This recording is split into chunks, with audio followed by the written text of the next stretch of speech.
Adams Gani Adams Gani Adams ẹ̀mí ló mọ̀ pé ọ́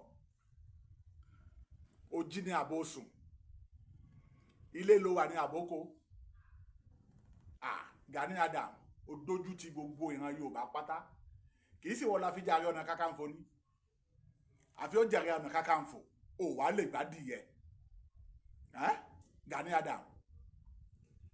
àfi ó jàre ọ̀nà kakanfò ogun wá dé sílẹ̀ Yorùbá àwọn kidnapper dé bandit dé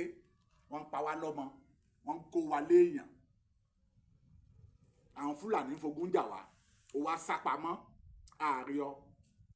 Gani Adams ibo ló wà mo ti fi ohun ránṣẹ́ sí ọ bí ẹ̀mẹ́ta ẹ̀mẹ́rin mi gbọ́ kó sọ̀rọ̀ jáde gbogbo ọmọ Yorùbá pátá ló rán mi sí ọ lákòókò yìí o ìwọ Gani Adams ibikíbi tó bá wà fẹ́ rí ọ kó jáde jẹ́ ká mọ kókó ẹ ìwọ lọ sápamọ́ ó sì tẹ́rí gbóyè Ààrẹ Ọ̀nà Kakanfò ìwọ gbọ́nú tàn rí ni pé Ààrẹ Ọ̀nà Kakanfò kan kú sílé Ààrẹ Ọ̀nà Kakanfò kan kì í kú sílé ojú ogun l'Ààrẹ Ọ̀nà Kakanfò kú sí ìgbà tó tẹ́wọ́ gbórí Ààrẹ Ọ̀nà Kakanfò wọn àpàtàn fún ọ Gani Adams ọ̀dàlẹ̀ ni ọ́ o kì í sọmọ ọkọ Gani Adams ọ̀dàlẹ̀ ni ọmọ àlè ni ọ́ o kì í sọmọ ọkọ Yorùbá torí mi ti lọ káàkiri gbogbo ṣe bí àkókò lóló ti wá olówó wá láti Àrigidi àkókò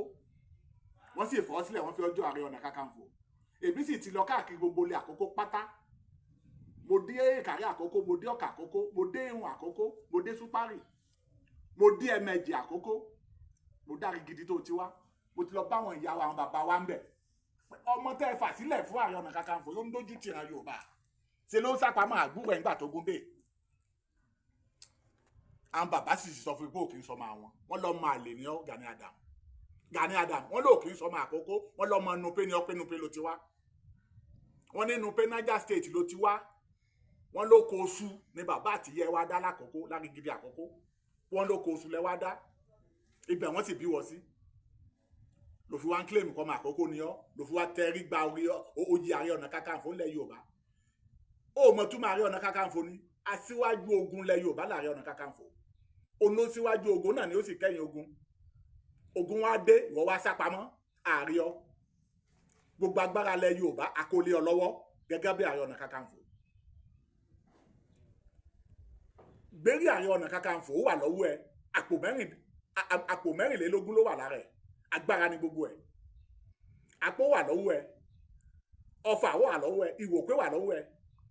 agbé àdó òjì lé ọ lọ́wọ́ a sì gbé àdó òjò lé ọ lọ́wọ́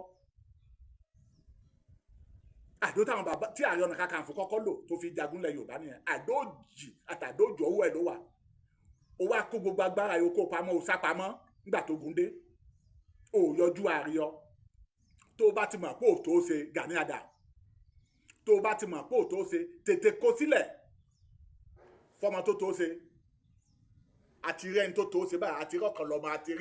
àti rí akọ ọmọ akíkanjú ọmọ ńlẹ̀ Yorùbá tó tó Ààrẹ Ọ̀nà Kakanfò ṣe tó gun jà síbí wọn náà ti ríran wò ìwọ Gani Adams síbí ó ti ríran wò tó bá ti mọ̀ pé ò tó ṣe gbogbo agbára tá a kó lé ọ lọ́wọ́ ńlẹ̀ Yorùbá pátá tètè kó sílẹ̀ kó kó lẹ́ni tó tó ṣe lọ́wọ́ kó kó lé ọkàn lọ́mọ lọ́wọ́ kó kó lé akọni lọ́wọ́ kó jẹ́ kó rí lò pẹ̀lú àwọn ẹmẹ̀wà ẹ̀ fún díẹ̀ yìí Gani Adams mò ń bẹ́ sọ òdodo mò ń bẹ́ sọ gbogbo ọmọ Yorùbá lọ́wọ́ mi sí ọ lákòókò yìí o kó láti ibikíbi tó bá kó gbọ́ ọ̀dàlẹ̀ ni ọ́ o Gani Adams ìkà ni ọ́ ọ̀tá Yorùbá ni ọ́ ọ̀dàlẹ̀ Yorùbá ni ọ́ ọ̀dàlẹ̀ ọmọ ni ọ́ ìkà ni ọ́ ọ̀tá Yorùbá ni ọ́. Sunday Igboho ní agbára ju Gani Adams lọ Sunday Igboho nógùn ju Gani Adams lọ Sunday Igboho ó ṣe dáadáa fúnlẹ̀ Yorùbá ju Gani Adams lọ ẹ má cause confusion because a man like nǹkan facts and strategical somethings mo máa ń wò nínú nǹkan a lè fi situation tó ń ṣẹlẹ̀ ọlá bá a ṣe bára wa ká máa appreciate effort Ìbà Gani Adams bẹ̀rẹ̀ agitation nígbà ayé ológun wọn ò gbọ́n kankan wọn ń gbéyàn lọ́kọ̀t wọn á nù ẹ́ ẹni tó bá wo àwọn tó bá yín pé tó wà current lórí news àti history ilẹ̀ Yorùbá kó ló àwọn nǹkan tó ṣẹlẹ̀ sí Ìbà Gani Adams àwọn kan náà pass through àwọn kan náà face ìgbà wọn náà jáde tó ń sọ̀rọ̀ so ní time tó ń jáde tó ń sọ̀rọ̀ yìí èèyàn mélòó ló sọ̀rọ̀ ńgbà yẹn tó sustain yẹn and that very time wọ́n dẹ̀ jáde wọ́n agitate and OPC àti irú ẹkùn wọ́n ń ṣe kan náà tẹ́ bá wo OPC ní structure wọ́n ní constitution wọ́n wà programmed wọn lè dédé fò sí nǹkan pé àwọn kan ló ń dá sí and again nínú problem wa yìí nǹkan tí inú problem insecurity nǹkan tí OPC ti solve fún wa kì í ṣe kékeré o even I can confirm for you from military personnel from police officers from all the security personnel reliable source a lot of things ni wọ́n ti solve fún wa tó ń gbé àwọn nǹkan tó dẹ̀ solve fún wa yìí it goes a long way dàkà bọ́ sórí TikTok ká máa pariwo Sunday Igboho à ń commend the effort tí wọ́n ń gbé at this time wọ́n jáde but lè expect kí OPC jáde bẹ́ẹ̀ kán máa pariwo OPC corp they coordinate many operations without even announce one because àwọn wà programmed and the same effort the same problem la ní pẹ̀lú àwọn military wa before kó tó lè di pé wọ́n broadcast any operation wọn ó máa go a long way but tí police bá lọ even a person from police can just be broadcasting wọ́n ṣe remit wọ́n IG ṣe announce ni pé unofficial posting of police activities ó ṣe the case ni so a ní láti get it right and ká má mislead àwọn èèyàn lórí àwọn nǹkan tó yẹ pé à ń sọ Ìbà Gani Adams is he had a structure organization OPC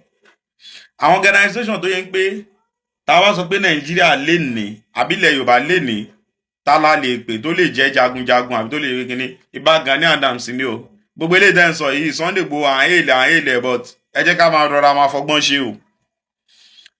Sunday Igboho sì tán bá ní ó yá kó 10,000 boys jáde á kó 10,000 boys wọ́n lè tò sẹ́yìn ẹ̀ tó tọ́ o but tó bá dojú náà tán wọ́n ní dúró o Ìbà Gani Adams have a well structured every community every village ló ní OPC that's well organized ẹ má lọ jẹ́ ká lọ fi ọ̀rọ̀ ẹnu ìsọkúsọ ká lọ fi depress ọ̀ ká lọ fi bà nǹkan jẹ́ o oníkálùkù ló nájọ́ tiẹ̀ Sunday Igboho lórí security àwọn lọ̀gá wa ní social media jẹ́ ìjòrógó díẹ̀ àwọn lọ̀gá wa ní social media wọ́n dẹ̀ ń gbìyànjú wọ́n wọnú gbó díẹ̀díẹ̀ mi ò lè wọnú gbó àfáà lè mi o àfáà tó bá fẹ́ wọnú gbó kó wọnú gbó èmi ń tèmi o Abdulwaris Olúfúnmi o èmi ò lè wọnú gbó àfáà tó bá fẹ́ wọnú gbó kó lọ wọnú gbó gbogbo nǹkan tí màá ṣe lórí security.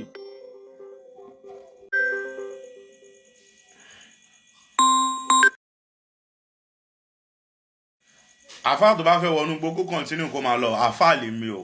sọ̀rọ̀sọ̀rọ̀ lè mi so ìwọ tó bá fẹ́ lọ nú gbó continue máa lọ èmi wà nílé màá máa fàdúrà ràn yín lọ́wọ́